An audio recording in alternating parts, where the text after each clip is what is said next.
Bonsoir à toutes et à tous. Ce samedi est marqué par les défilés contre le pass sanitaire. La mobilisation est en hausse, elle serait de plus de 200 000 personnes.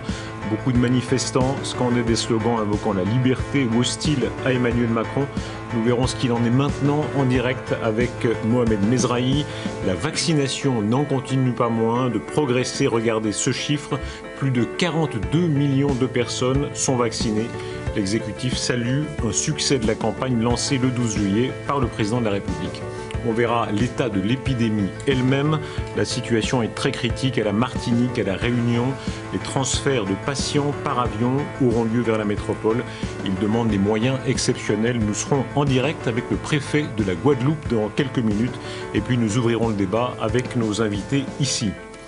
Les manifestations se sont déroulées depuis le début de l'après-midi. Une forte mobilisation a eu lieu dans 150 villes dans tout le pays pour contester la politique sanitaire voulue par l'exécutif et votée par le Parlement. Les slogans, les pancartes s'opposent au pass sanitaire. Plus de 200 000 personnes environ ont pu être comptées. Le ministre de l'Intérieur, Gérald Darmanin, s'est exprimé pour condamner, je cite, une minorité radicale, ne désignant pas tous les manifestants, mais certains groupes. Il lui faut, dit-il, faire protéger des centres de vaccination et les transferts de vaccins. En direct à Paris, Mohamed Mezrahi, où en est-on de la manifestation ? Oui, Darius, c'est un cortège parisien qui s'est relativement passé dans le calme, même s'il s'est terminé avec quelques tensions entre les forces de l'ordre et les manifestants. C'est l'heure de la dispersion qui a été un peu tendue. On a pu voir plusieurs forces de l'ordre utiliser les canons à eau et aussi des jets de gaz lacrymogène contre les manifestants qui, eux, n'ont pas hésité à riposter avec des projectiles contre les forces de l'ordre. Les forces de l'ordre qui ont très vite bien maîtrisé les manifestants car ils les ont triés dans un premier temps pour les filtrer par petits groupes pour ensuite les évacuer. Comme vous pouvez le voir sur cette image, la place de la Bastille qui s'est totalement vidée de tous ces manifestants. Les forces de l'ordre sont encore présents. On aperçoit à ma droite quelques voitures de gendarmes et policiers toujours présents pour veiller à ce qu'il ne reste aucun manifestant sur place. Et c'est donc, vous l'avez dit, le troisième samedi consécutif de manifestations avec encore une fois une forte mobilisation en pleine période estivale. Alors, il y a toujours une part intuitive, mais s'il fallait dresser des profils, est-ce qu'ils sont variés ? Alors oui, Darius, on a vu ici tout au long de la journée beaucoup de gilets jaunes. Vous savez, le mouvement s'était un peu essoufflé depuis la crise sanitaire et il commence à revenir car on en a vu énormément ici, en tout cas dans cette manifestation qui partait de Villiers jusqu'à la place de la Bastille. Et à l'heure où je vous parle, il y a encore quelques gilets jaunes qui sont toujours présents. Ils ont été s'attabler sur les terrasses aux abords de la place de la Bastille. On a pu voir beaucoup d'anti-pass sanitaires, mais aussi surtout beaucoup d'anti-vaccins. On a également croisé quelques soignants qui n'ont pas hésité à venir crier leur colère, leur mécontentement et leur indignation face au gouvernement.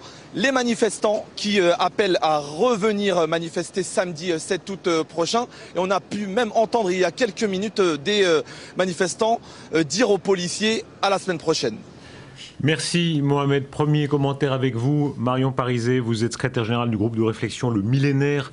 Alors, on voit les chiffres, il faut les mettre évidemment en pesée, les 42 millions de vaccinés, mais une mobilisation forte dans la rue et qui est en progression puisqu'on est passé, c'est des estimations toujours, mais un peu plus de 114 000 à 160 000 et maintenant un peu plus de 200 000. Du point de vue du pur rapport de force, qu'est-ce qui s'est passé aujourd'hui ?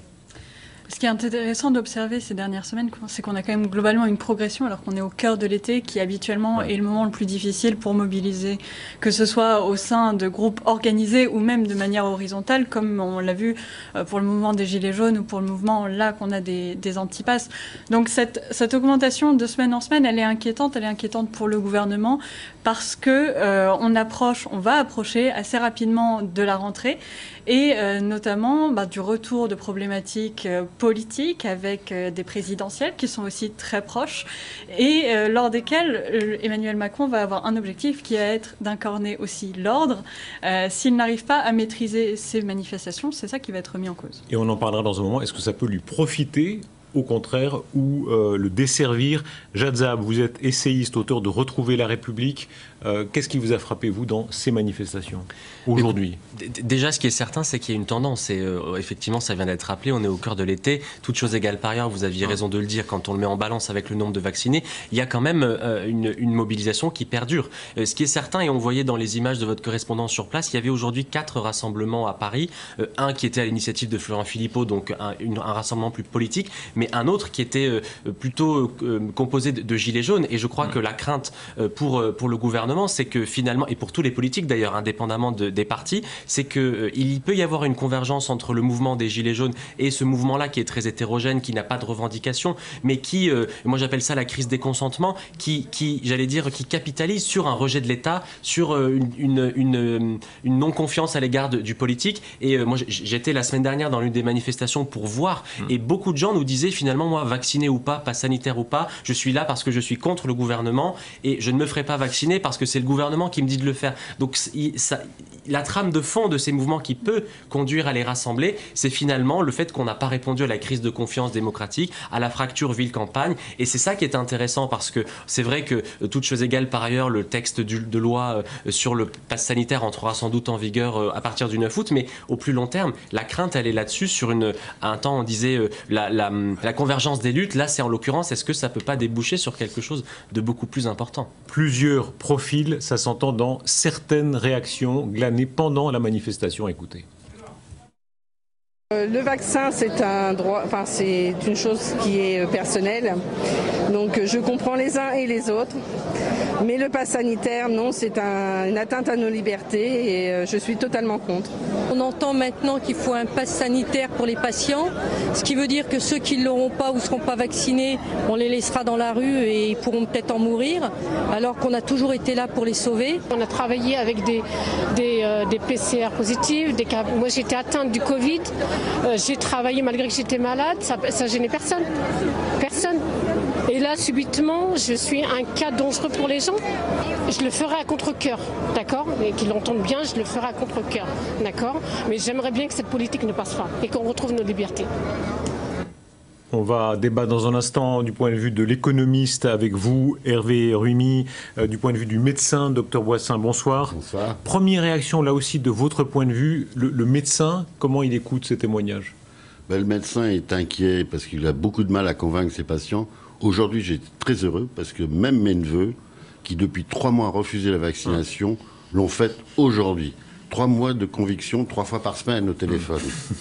Pour tout le monde, c'est très dur. Révélateur, hein, pour beaucoup de gens, c'est simplement la procrastination, plus ou moins réticente, on remet. Alors ce qui a marché pour eux, en particulier, c'est la reprise du travail au 1er septembre. Oui, ça marche. Comme sont des cadres supérieurs, ils avaient peur d'être mis de côté. On va débattre plus largement de ce mouvement dans la deuxième partie de l'émission. D'abord, rendant compte de la réalité sanitaire, l'état de l'épidémie, en particulier en Martinique, à La Réunion, en Guadeloupe, la gravité de la saturation des hôpitaux. Et avec nous, monsieur le préfet, bonsoir Alexandre Rochat, vous êtes préfet de la Guadeloupe. Bonsoir. Où en sont les mesures spéciales à la Guadeloupe d'abord? Alors peut-être avant de parler des mesures, il faut parler de la situation, puisque c'est ça qui est à l'origine des mesures que je dois prendre et que nous devons prendre collectivement. Nous avons une augmentation très forte de l'épidémie en Guadeloupe, un peu à l'image de ce qui s'est passé en Martinique avec 2 ou 3 semaines de retard. Mais pour juste vous donner un exemple, notre taux de contamination a été multiplié par 3 par rapport à la semaine d'avant, qui déjà avait été multiplié par 3 par rapport à la première semaine. Donc vous voyez qu'on a une augmentation très très forte, vertigineuse même devrais-je dire, du nombre de cas de contamination. Et aujourd'hui, l'effet commence à se faire sentir à l'hôpital, au CHU. On augmente le nombre de lits régulièrement. On a donc augmenté de 8 lits en fin de semaine dernière et on pense en début de semaine augmenter encore. Le plan blanc a été réactivé et on est dans une situation qui commence à se tendre effectivement de façon importante.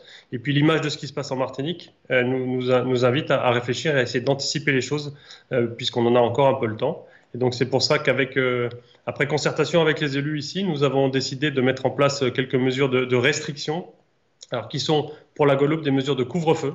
Le couvre-feu s'applique depuis hier soir ici en Guadeloupe de 21h à 5h du matin, en limitant donc tous les mouvements nocturnes parce qu'on s'est aperçu qu'on avait énormément de cas de contamination qui venaient des activités nocturnes, notamment chez les jeunes, mais pas seulement, de fêtes qui étaient organisées, de rassemblements qui étaient organisés sans respect des gestes barrières.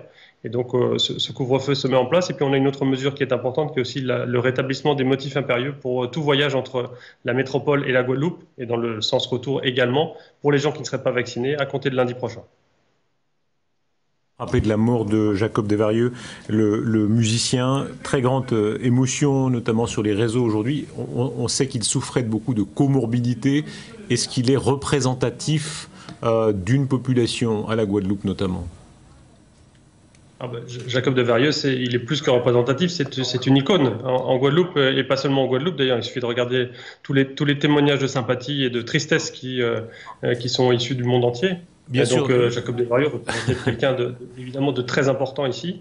Et les hommages se multiplient, pardon, mais je vous posais la question d'un point de vue médical, puisque c'est là que ça se passe. Est-ce qu'il est représentatif de ce point de vue-là aussi d'une population fragile à la Guadeloupe ? Alors, il l'est, et en même temps il souffrait de pathologies qui étaient très graves puisqu'il avait été greffé du rein, et donc il avait un système immunitaire qui était très déficient du fait de cette greffe et des médicaments qu'il devait prendre contre les rejets de greffe. Il était d'ailleurs vacciné parce qu'il savait qu'il devait se protéger. Mais en revanche, ce qui est certain, c'est qu'il représente effectivement une partie de la fragilité de l'état sanitaire de la population guadeloupéenne, puisqu'on a l'habitude de le dire, et la directrice générale de l'ARS le répète très souvent, on a un quart de la population qui souffre d'affections longue durée ici en Guadeloupe, et qui donc à chaque fois peut développer, pour les gens qui sont atteints, des formes graves de la Covid. Monsieur le préfet, merci beaucoup d'avoir été avec nous en direct. On voit réapparaître, y compris des mesures de confinement, de couvre-feu en l'occurrence à la Guadeloupe. Pour vous, l'économiste, on est en train de franchir un cap ? Tout à fait. Donc la situation déjà en Outre-mer est déjà touchée parce qu'il y avait une fragilité on va dire, des infrastructures sanitaires. Donc déjà, il y avait déjà ce problème. Et en même temps aussi, ce qu'il faut rappeler, c'est qu'en mars, le Conseil scientifique avait déjà incité à faire des efforts en matière de vaccination. Or, bien sûr, déjà, c'est des territoires qui sont, on va dire, un peu en deçà du niveau de vie de la métropole, et ceci ne va pas dynamiser encore plus l'économie. Donc c'est ce qui va poser, donc il faudra encore faire beaucoup de transferts économiques, et surtout une intervention de l'État à tous les niveaux. Quand on voit le taux d'incidence, le préfet le disait pour la Guadeloupe, mais dans toute une série de territoires, il est trop long de lire tout ici, mais Saint-Martin, Saint-Barthélemy, à la Martinique, à la Réunion, à la Guadeloupe, en Guyane, à Mayotte, d'un point de vue économique et médical, puisque vous êtes tous les deux sur ce plateau, ce sont quand même des signaux d'alerte ? Oui. Ce qu'il faut bien voir, c'est que l'économie dépend de la situation sanitaire. Tant qu'on n'aura pas, on va dire, gérer une situation satisfaisante, l'économie sera à la traîne. Donc on ne peut pas relancer toute l'activité, ne serait-ce que le couvre-feu, ça veut dire que les commerces sont fermés, qu'on n'a pas une vie habituelle, normale, donc ce qui veut dire que tout cela gêne. Donc il est vrai qu'il faut bien comprendre qu'une meilleure couverture sanitaire, notamment par la vaccination, permettra d'avoir une meilleure liberté de circulation au sein de ces territoires et pouvoir repartir librement dans une économie. Est-ce qu'il y a un choc, docteur ? Il y a quelques jours, un des représentants du CHU à la Martinique nous disait qu'il n'y avait que 16% de taux de vaccination à la Martinique. Beaucoup de gens qui n'y croient pas, ont de la peine à se faire convaincre. Effectivement, c'est culturel. Il y a d'autres sources d'informations. Je ne vais pas revenir sur les vaudous, mais ça existe toujours dans ces territoires. Et par contre, il y a un accès aux soins qui est facilité quand même dans ces territoires d'outre-mer. Il y a toutes les assistances médicales qui existent, les CMU, le préfet parlait d'affection de longue durée. Tous les soins sont pris en charge. Mais il y a beaucoup de problèmes viennent de la culture, et le rhum ne guérit pas tout. Au contraire, fait des pathologies supplémentaires, ne tue pas le virus. Il le disait, hein, il y a la croyance en certaines médecines traditionnelles, mais il y a aussi quelque chose de plus général qui existe partout, qui est de nouveau cette méfiance d'une grande partie de la population qui vous choque, vous ? Ah oui, la méfiance vis-à-vis du vaccin est dramatique. Après, il y a cette méfiance du vaccin, il y a le non-respect des mesures barrières, puisqu'on a eu l'impression que c'était open bar à une époque, Et là, c'est d'autant plus difficile pour eux, c'est de revenir à des mesures qui n'auraient jamais dû cesser. On sent une guerre de communication aussi. Il y a les manifestants dans la rue, il y a des images très frappantes qui viennent de Martinique. Il y a plusieurs signaux contradictoires pour l'opinion. Alors rappelons l'état de l'opinion, ce sont ces vaccinés, 42 millions, avec un but à 50 millions fin août. Donc la vaccination continue son chemin. Mais à un moment donné, est-ce qu'on va atteindre un carré d'irréductible? Est-ce qu'on y est? Aujourd'hui, Emmanuel Macron, il a une grosse difficulté, ça va être de convaincre ceux qui sont encore dans la marge en fait de cette conviction, de cette capacité d'être convaincus par la nécessité de se faire vacciner, tous ceux qui sont aujourd'hui anti-pass. Mais c'est vrai que dans les manifestations, on les voit bien. Derrière, on a également des personnes qui sont fondamentalement anti-vax, et puis toute une frange qui est anti-gouvernement et qui est là pour exprimer une opinion politique au-delà des questions sanitaires. On retrouve aussi dans cette rupture différentes ruptures qui sont des ruptures fondamentales au sein des Gilets jaunes, la fracture territoriale, la fracture sociale et la fracture également liée à la démocratie, ce que vous appelez la perte de lien démocratique. Ces fractures-là, ce sont celles qui étaient à la base des Gilets jaunes, ce sont celles qu'on a aujourd'hui également. Et au-delà de ça, on va avoir donc parmi ces ruptures, des ruptures qui sont beaucoup plus profondes et qui risquent de faire arriver à un palier, à une zone de 20%, à la rentrée qui, de toute façon, ne seront pas récupérables. Aujourd'hui, ce qui est important, c'est de vacciner en priorité toutes les personnes qui sont particulièrement vulnérables au virus pour éviter la surcharge des hôpitaux, c'est-à-dire les personnes âgées, les personnes avec les comorbidités. Débat ouvert dans une seconde partie de cette émission sur les antivax, la réaction, comment les contraindre s'il faut les contraindre ou les convaincre s'il faut les convaincre. Réaction aux images du jour notamment, ce sera donc dans quelques minutes. Mais d'abord, le pass sanitaire est entré dans le quotidien des Français depuis 10 jours pour les cinémas. Ici même, Roselyne Bachelot évaluait à 40% environ les pertes liées aux nouvelles règles, mais en précisant que la situation évoluait rapidement.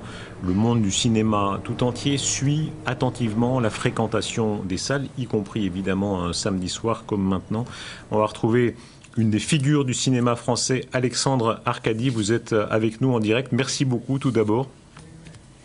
Oui, merci à vous de me recevoir. Vous êtes un des cinéastes les plus populaires, Le Grand Pardon, Le Coup de Sirocco, plus récemment 24 jours.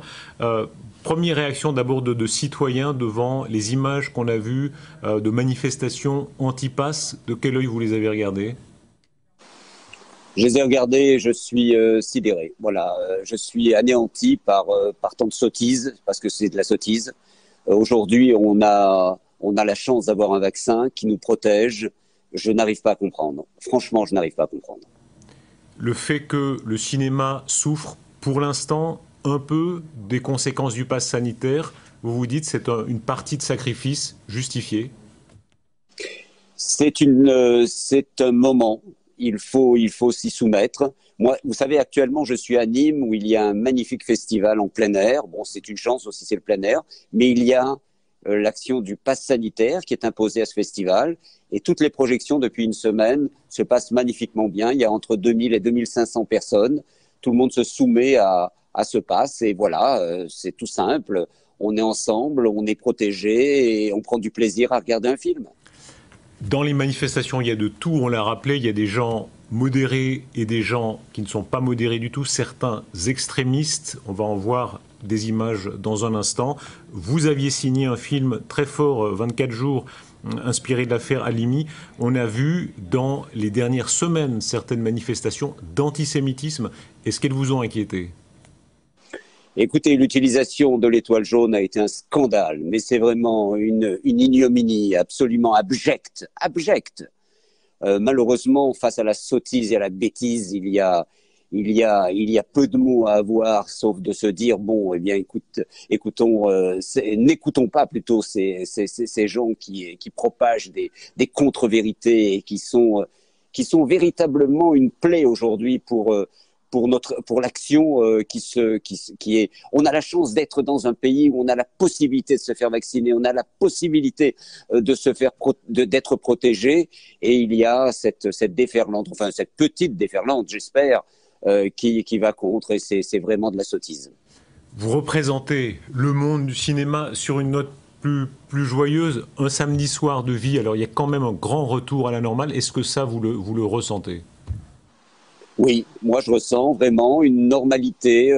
J'ai la chance d'être vacciné depuis longtemps. J'ai pris des précautions. Je continue à prendre des précautions parce que c'est normal.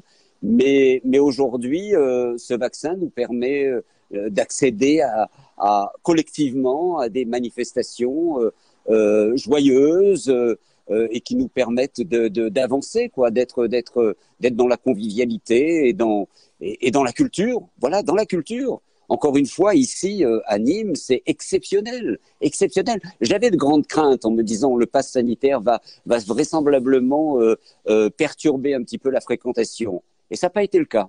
Ici, dans le Sud, il y a une conscience peut-être collective qui est plus importante. Alexandre Arcadi, vous avez signé beaucoup d'œuvres où il y a un lien très fort avec l'histoire, l'Algérie, l'exil, beaucoup d'événements qui ont compté dans l'histoire. Ce qu'on vit là depuis un an et demi est tellement inouï. S'il fallait écrire un scénario là-dessus, vous commenceriez par quoi? Ça serait un cauchemar, hein, ce serait un film d'horreur. Non. Écoutez, dans toute situation comme ça, compliquée, difficile, unique, il faut prendre le temps de la réflexion et se dire, voilà, nous avons eu, notre génération, la chance de la passer sans la moindre guerre, sans le moindre conflit, enfin, en ce qui concerne notre territoire. Hein.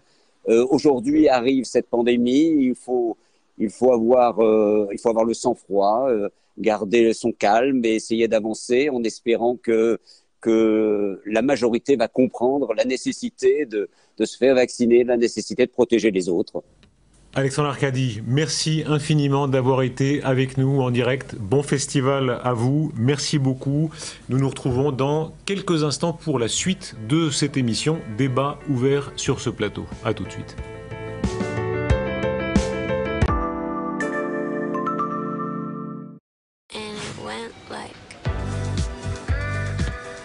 Chez Aldi, on vous propose une large sélection de produits bio à prix bas pour que vous puissiez en profiter tous les jours.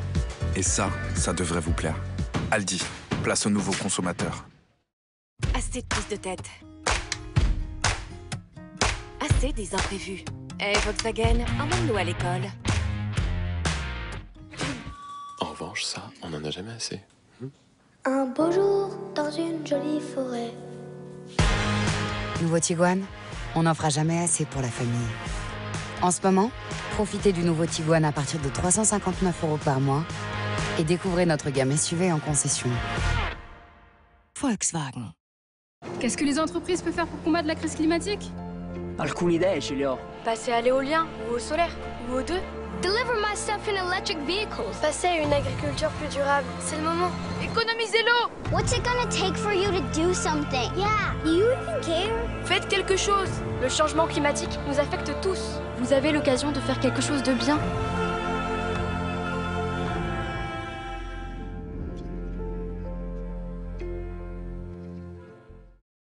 Attends, on va se marier. Je vais leur dire à quel taux on a eu le crédit pour la maison. Alors, ils ont meilleur taux que nous, puis c'est tout, voilà. Avec meilleurtaux.com, comparez crédit, assurance, placement pour économiser. Alors, c'est qui le meilleur? Meilleurtaux.com. Et téléchargez l'appli pour économiser jusqu'à 150 € par mois. Les mondes stupéfiants de Wells. Dracula, Frankenstein. Collection Les Maîtres du Fantastique. Le volume 1, 3,99 € seulement.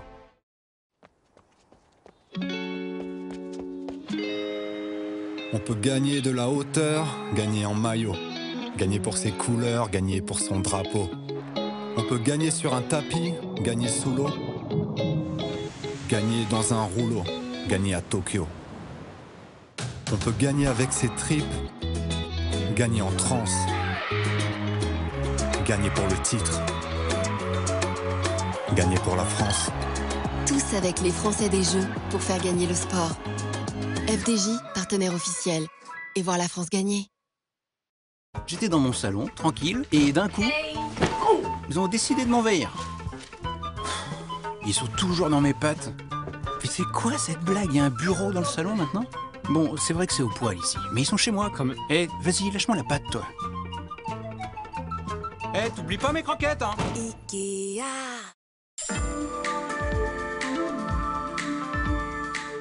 Ce que je voulais te dire, c'est que Je pense à toi tout le temps. Et donc je crois que c'est plus que de l'amitié en fait. J'en suis sûr. Et si avec ça vous avez pas le rôle? Merci. De rien. Bonne journée. Bonne journée. TGV Inouï, voyagez avec votre temps. Si nous avons passé des années en recherche et développement à inventer la matière nano, composée de millions d'alvéoles aux arêtes souples, pour permettre 21 minutes de sommeil en plus par nuit, si nous avons fait tout ça, c'est pour Marc. Qu'il profite pleinement de sa journée, Marc. Hey, encore un cache-cache? Bultex, scientifiquement testé et approuvé. Ah, avec vous, ça n'a pas toujours été facile. Vous m'avez arrosé, vous m'avez enfumé, abandonné. Mais pourtant, je sais pas. Avec vous, je me sens en sécurité. Si vous aimez votre maison autant qu'elle vous aime, protégez-la. En ce moment, profitez d'un pack à moins 50%. Ose l'installer toi-même. Ose réinventer ton espace. Ose bricoler sans clou ni vis pour le bonheur de tous. Ni clou ni vis de Patex. Ose te lancer. Partage tes créations et tente de gagner de nombreux cadeaux sur le site osetelancer.fr. Il y a l'énergie que vous dépensez sans compter pour votre copropriété et l'énergie que vous pouvez économiser grâce à Helio. Assistance à maîtrise d'ouvrage, mobilisation des aides disponibles jusqu'à la réception des travaux, Helio accompagne les copropriétés dans la mise en place de leur rénovation globale. Demandez conseil à votre syndic professionnel ou rendez-vous sur copropriété.helio.com. Quand vous serez prêt à repartir en voyage et à vivre de nouvelles aventures, nous serons là. Activez la promotion et réservez sur l'appli Booking.com pour recevoir un remboursement de 10% sous forme de crédit jusqu'à 200 €. Les voyages reprennent. Booking.com. Le Boxmaster de KFC, c'est l'équilibre parfait entre un filet de poulet croustillant et une tortilla moelleuse. Le yin, le yang. Et une petite galette de pommes de terre au milieu. KFC.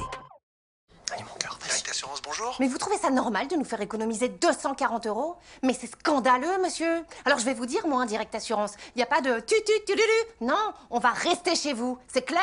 Le seul risque avec une assurance qui vous fait économiser 240 €, c'est que vous l'aimiez. Direct Assurance, l'assurance que vous risquez d'aimer. Tu-tu-tu-lu-lu. Oh, c'est un super prix. Oh, c'est un super prix. Ah oui, c'est un super prix. Où ça, un super prix? Oh, ça, c'est un super prix. J'arrive. Je vais t'en acheter un nouveau. Amazon, des prix bas où vous voulez, quand vous voulez.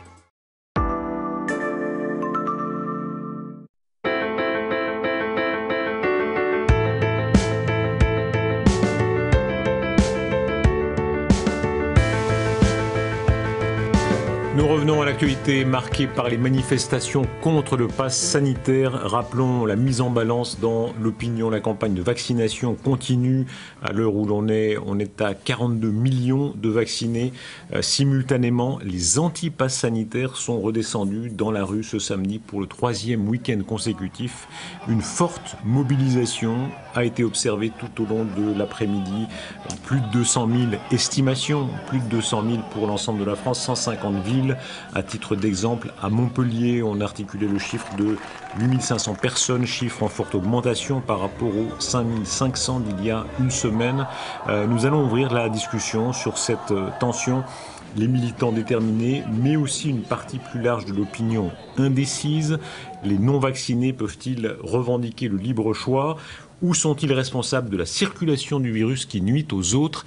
Question ouverte. D'abord, le mot de liberté. On l'a vu sur certaines pancartes. Beaucoup revendiquent ce mot liberté. Est-ce que pour vous, il est ici justifié? En quelques mots, vous quatre, je vous rappelle. Alors, l'économiste d'abord. Non, je dirais que il y a un objectif constitutionnel, c'est la protection de la population. Et donc, en ce sens, il y a, on va dire, la nécessité d'arbitrer cet objectif constitutionnel avec la liberté individuelle. Et donc, aujourd'hui, dans nos démocraties modernes, il n'y a pas de hiérarchie entre ces deux effets. Néanmoins, si on regarde en termes de liberté nette, le solde de la liberté, hein, pour faire simple, c'est le calculateur qui parle, il serait dommage que par, on va dire, les personnes qui, les récalcitrants, on va appeler ça, obligent le plus grand nombre à rester chez soi. Et donc là, il faut aussi raison garder de dire qu'il faut bien, à ce moment-là, il ne faut pas parler de perte de liberté, puisqu'il est certain que si on écoute les récalcitrants, il y a une perte. Mais là, pour l'instant, le pass sanitaire ne réduit pas la totalité. Tour de table. Jadzab, vous êtes essayiste, vous avez signé Retrouver la République au Cherche Midi. Quand on scande liberté, d'après vous, est-ce que le mot est juste ? Le mot est juste, par contre, je crois que la liberté, elle est aujourd'hui dévoyée. C'était dit à l'instant. Je crois qu'il y a, c'est vrai, des libertés individuelles, mais il y a aussi des libertés fondamentales et surtout des libertés collectives. On a le droit de s'émouvoir d'une privation de liberté. En l'occurrence, il y a des restrictions de liberté qui sont temporaires, qui sont cadrées par le droit et proportionnées. Mais ce que ça dit du mouvement, c'est qu'on est dans une société, il me semble, où il n'y a plus de sens de l'autre, de sens du commun. Et on revendique la liberté individuelle comme un bouclier à un effort commun. Et moi, quand j'étais plus jeune, on me disait à l'école, la liberté s'arrête là où commence celle des autres. Et aujourd'hui, tout l'enjeu, le balancier finalement qui est en jeu dans ce texte de projet de loi sanitaire, c'est dans quelle mesure est-ce que nous sommes capables, nous comme citoyens, de renoncer à un peu de nos libertés individuelles, mais pour préserver les libertés collectives. Et je crois que ça dit quelque chose de la société, parce qu'on l'a vu avec les Gilets jaunes, on l'a vu l'été dernier avec les violences dans la société, et on le voit là aujourd'hui. Il y a une partie de la population, j'ai envie de croire qu'elle est très faible, et les manifestations semblent le démontrer, pour qui les libertés individuelles sont un bouclier à toute forme de solidarité, à toute forme de sens de l'autre. Et c'est ça qui m'inquiète, parce qu'on vit dans une société qui est un peu fragmentée, et il me semble qu'on devrait pouvoir réinjecter du commun, redonner du sens à la citoyenneté, et c'est ça qui est en jeu. Marion Pariset, vous êtes dans ce groupe de réflexion Le Millénaire, qui est un groupe plutôt de droite. La liberté, la tradition libérale, est-ce que ça fait vibrer une fibre chez vous, ou bien est-ce que c'est hors sujet selon vous ? C'est un sujet, en tout cas, au sens plus large de la proportionnalité de l'atteinte à nos libertés pour atteindre un certain objectif. Et là où on se pose des questions, et l'évolution du texte de loi a aussi été importante dans ce sens-là, c'est à quel modèle de société veut-on avoir affaire? Veut-on être en effet dans une liberté individuelle poussée à bout qui certes a ses avantages mais vient freiner l'efficacité des mesures quand il s'agit de faire face à une crise sanitaire, ou veut-on au contraire aller dans quelque chose d'opposé qui est de mettre l'efficacité au premier rang, quitte à rogner peut-être un peu trop, et surtout quand on voit le premier texte de loi, il y avait vraiment des dimensions qui étaient problématiques, la question du licenciement, la question des lieux dans lesquels on pouvait ou ne pouvait pas avoir accès avec ou sans le pass sanitaire. Il y avait des questions fondamentales qui, selon moi, ont été réglées en grande partie par les échanges, par les amendements qui ont été effectués au Sénat. Mais la dynamique, au départ, était vraiment essentielle à se poser. Nous, en tant que médecins, on est confrontés à ce problème de liberté depuis très longtemps. Parce que tous les patients qui sont en bonne santé nous disent « s'il m'arrive quelque chose, docteur, faites le nécessaire ». Et quand il arrive quelque chose, la première chose qu'ils nous disent, soignez-moi, essayez de nous en sortir. Et je pense qu'on va tomber sur le même cas. Si ces manifestants ont quelqu'un de très proche atteint du Covid, d'une forme grave du Covid, ils vont changer d'avis. Pour l'instant, ils ne sont pas touchés eux-mêmes. C'est très frappant ce que vous dites hier. Sur ce plateau, il y avait le docteur Anchou, votre collègue, votre confrère généraliste aussi, qui disait, c'est typique, hein, en général, on a souvent une telle position, mais si on a passé le Covid à son grand-père ou à son grand-oncle, etc., pas toujours, hein, chacun sa réaction, mais souvent ça fait changer diamétralement. Tout à fait. Là, ils culpabilisent d'avoir transmis ça. Et c'est pour ça que ces manifestants, s'ils continuent comme ça, de toute façon, ils font tout pour se contaminer. On l'a bien vu dans la manifestation aujourd'hui. Ils changeront peut-être d'avis sur les formes graves. Et cependant, écoutons tous les points de vue. Sur notre antenne, Gilbert Collard défendait, lui, l'idée du libre choix. Écoutez-le. Je soutiens ces manifestants. D'abord parce que la manifestation est autorisée, ensuite parce que, comme ça vient d'être dit il y a quelques secondes, jusqu'à présent, et pourvu que ça dure, les manifestations se sont passées dans le calme, dans le respect des uns et des autres et de la propriété. Moi, je soutiens les hommes et les femmes qui veulent avoir le choix. Est-ce que vous entendez cette notion de choix? À l'appui de ça, ce sondage commandé à Harris par LCI, nous l'avons passé hier soir, il y avait en particulier cette question sur la compréhension. Et on voit bien que, de nouveau, on rejoint ce qu'on a dit sur, il y a toutes sortes de profils, il ne s'agit pas de caricaturer, mais visiblement, il y a dans l'opinion une partie assez importante, si on en croit ce sondage, où il y a une forme de compréhension. Comprenez-vous les revendications des manifestants? Oui, à 51%. C'est un sondage, c'est comme quand on compte les manifestants, hein, ça peut toujours se discuter. Enfin, c'est un sondage, c'est une indication. Je vous voyais branler la tête quand on parlait de liberté de choix. Mais aujourd'hui, la liberté de choix, moi, que j'ai envie d'avoir, c'est celle de choisir de ne pas contaminer mon voisin, mes parents ou ma famille. Et donc, je comprends, mais c'est un peu ce que je disais tout à l'heure. J'ai l'impression qu'aujourd'hui, les libertés individuelles sont vécues comme un îlot derrière lequel on se réfugie et comme si on n'avait finalement aucune responsabilité à l'égard des gens qu'on rencontre, des gens qu'on côtoie dans la société. Donc, je comprends qu'il y a un questionnement. Et donc, c'est là que le politique doit réussir à avoir une parole claire. C'est l'époque se lit dans ce qui se passe là? Oui, je crois qu'on est, c'est le symptôme d'une crise plus profonde. Il y a plus, la société est fragmentée, la société est divisée, il n'y a plus de sens du commun. On n'est plus prêt à renoncer à un peu de confort pour les autres. C'était le cas avec le port du masque, parce que oui, c'était pénible de porter le masque dehors. Je l'ai fait, on l'a fait pour protéger les autres. Le vaccin, c'est la même chose. Et donc je crois qu'on est dans une époque où on n'est plus prêt à consentir à se priver soi-même pour les autres. Et ça dit quelque chose du tissu social, ça dit quelque chose aussi de la capacité, ou plutôt à l'incapacité du politique ces dernières années à recréer du lien dans la société. J'irai un peu dans le sens de Jade, dans la mesure où, par exemple, si on compare la situation avec les Gilets jaunes, il y a une réponse conjoncturelle, on a mis 19 milliards, mais on n'a pas résolu le problème structurel de fond.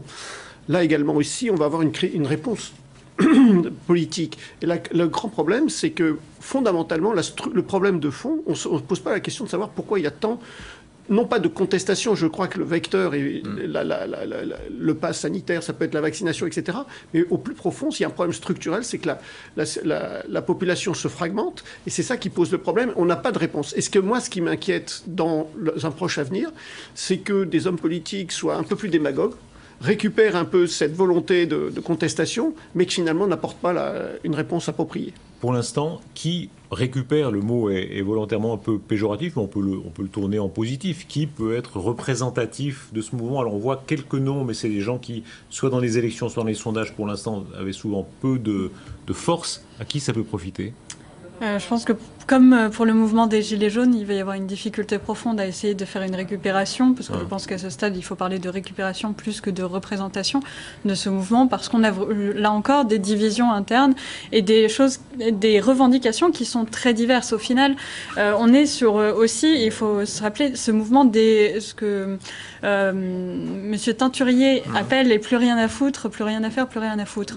C'est bien ça, c'est finalement toute cette partie de la société qui est qui a décroché du système politique, qui n'y croit plus et qui aujourd'hui n'est pas prêt non plus à entendre les messages venant de la classe politique, mais venant aussi des médias, venant des élites. On l'a vu. Les médias traditionnels. Les médias traditionnels, oui, d'autant plus. Quelle est la responsabilité morale, s'il y en a une? Si on ouvre la discussion, docteur, vous me disiez d'abord les jeunes. Ça, c'est une grande question qui se pose aujourd'hui. On dit qu'il y a toujours plus de jeunes hospitalisés, voire en réanimation.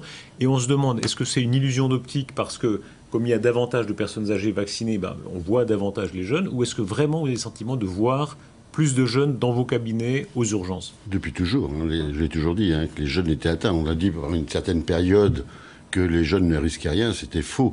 Vous avez 500 enfants en bas âge qui ont été hospitalisés en réanimation. Moyenne, oui. En moyenne, il y avait moins de jeunes que Oui, mais vous savez, quand c'est votre bébé, évidemment, ça change tout à fait. Je répondrai 2 secondes à M. Collard, Gilbert Collard. Je pense que ça serait le plus heureux des hommes si 100% de la population était vaccinée, le connaissant. Vous me disiez, il y a des cas dans votre cercle de médecins, de jeunes patients, aujourd'hui encore, qui vous ont frappé. Sûr. Il y a une vidéo, vous nous avez montré une vidéo, vous avez envoyé la vidéo de poumon d'une jeune patiente. Quel âge a-t-elle? 23 ans. Ouais. C'est pas vieux, elle date de hier, ce scanner. Je veux dire, c'était une personne qui n'avait pas de comorbidité, mais quand on voit ce scanner thoracique, il y a de quoi s'inquiéter. Ça, vous êtes un médecin d'expérience, quand on voit ça chez une personne de cet âge, là, il y a un message particulier? Oui, tous les jeunes peuvent être atteints. J'ai eu encore un résultat de scanner sur une patiente de 35 ans qui avait eu le Covid il y a 6 mois, qui avait des images pulmonaires importantes. 6 mois après, il y a les mêmes images avec une fibrose. Donc c'est une maladie, c'est pas anodin. Quand on parle de Covid léger, moyen ou l'ARIA est l'ultime fin pour la personne, entre guillemets, mais toutes les autres pathologies intermédiaires existent, et je peux vous dire qu'ils sont vraiment fatigués, atteints, et les Covid longs, ça va être très très important pour la population jeune, car c'est ceux qui sont victimes surtout de ce Covid long. Il y a eu dans la journée beaucoup de moments tout à fait pacifiques, il faut le souligner, mais il y a eu aussi certains débordements. Nos confrères, en particulier du Midi Libre, montraient ces attaques contre une pharmacie qui était en train de pratiquer des tests Covid. Le pharmacien a été empêché de le faire, on lui a arraché la tente. Il y a eu comme ça quelques débordements. C'est depuis tout temps. Durant toute la crise, on a agressé le corps médical. Moi, j'ai essayé de donner des alertes, j'ai averti le ministre de l'Intérieur, car au départ, ça a été les voitures qui ont été détruites des médecins pour voler les caducées. Après, ça a été des insultes parce qu'ils devaient attendre, etc. Il y a une agressivité importante vis-à-vis de tout le corps médical, et c'est de nouveau en recrudescence. Maintenant, ils agressent pour avoir des faux. Donc, cette violence qui existe, dont on parle aujourd'hui... C'est-à-dire, vos confrères, on essaie de leur soutirer des faux. Bien sûr, comme toujours. Ils viennent, ils veulent un arrêt de travail, et là, ils veulent une attestation Covid. Donc, et là, bien sûr, on répond non, mais l'agressivité est immédiate. Docteur, grand passif, vous vous rappeliez que vous faites partie des médecins qui ont connu d'autres médecins qui sont morts du Covid, au début de l'épidémie, quand les masques manquaient même. Tout à fait, nous on a eu les masques très tardivement, au mois d'avril. En plus, on a eu beaucoup de mal avec la communication du gouvernement. Vous avez bien vu, quand vous avez le porte-parole de l'Élysée qui dit « je ne sais pas mettre un masque, à quoi ça sert ?» Je veux dire, ils nous ont plombé vraiment la communication. Après, il y a eu le retard sur les tests PCR. Après, il y a eu le retard au vaccin. Et le dernier coup de grâce, quand même, pour nous, ça a été quand le président a suspendu les 2 vaccinations d'AstraZeneca. Aujourd'hui, si on ouvre en quelques mots le chapitre politique, on aura l'occasion de le développer après 22 heures, mais qui peut profiter aujourd'hui? Plusieurs politiques se sont exprimés, ça a été le cas de Marine Le Pen, ça a été le cas de Jean-Luc Mélenchon, qui ont commenté l'événement, chacun à sa façon. Est-ce qu'il peut y avoir chez Emmanuel Macron une forme de profit, l'homme du cercle de la raison, de la défense de l'ordre, quand on sait que notamment dans l'électorat de droite, il y a un réservoir de voix intéressant. Est-ce que ça peut se retourner aussi dans ce sens-là? Ça pourrait se retourner dans ce sens-là s'il arrive, là encore, déjà à réduire l'ampleur des mouvements d'ici la rentrée et à éviter tous les débordements agressifs qu'on a pu voir, qui jusqu'à maintenant restent assez limités. C'est toujours le fait d'une minorité. Dans ce genre de cas, on n'est pas sur une majorité qui se combat. Mais vraiment, s'il arrive à passer cet échelon-là, il pourra effectivement se revendiquer de ce rôle-là, sachant que on a globalement un avis favorable vis-à-vis du vaccin, même si on a un certain nombre de personnes qui restent inquiètes parce qu'il faut le rappeler, on n'a pas un recul non plus qui est extrêmement grand sur ce vaccin et il faut entendre ses craintes. Oui, il s'est présenté comme chef de guerre à un moment donné, notre président. Les maréchaux ont la gloire quand ils gagnent. Non, mais je pense que ce qu'il faut voir, c'est qu'au-delà de ça, il y a une certaine défaite de la pensée, d'une certaine manière, parce qu'on a mis depuis pas mal de temps, pas forcément depuis quelques mois, on met en défi toute la communauté scientifique, ne serait-ce que les médecins, également aussi les hommes politiques. Donc, ce qui me gêne quelque part, et je pense que Emmanuel Macron gagnera s'il est entre guillemets, le sauveur de la crise. Ça veut dire s'il arrive à résoudre ce problème sanitaire et surtout une sortie économique par le haut. Nous en parlons après 22 heures, débat qui continue donc sur LCI. Mais d'abord, restez avec nous, c'est le documentaire consacré à la princesse Diana. Rendez-vous à tout à l'heure, 22 heures. Merci de nous suivre.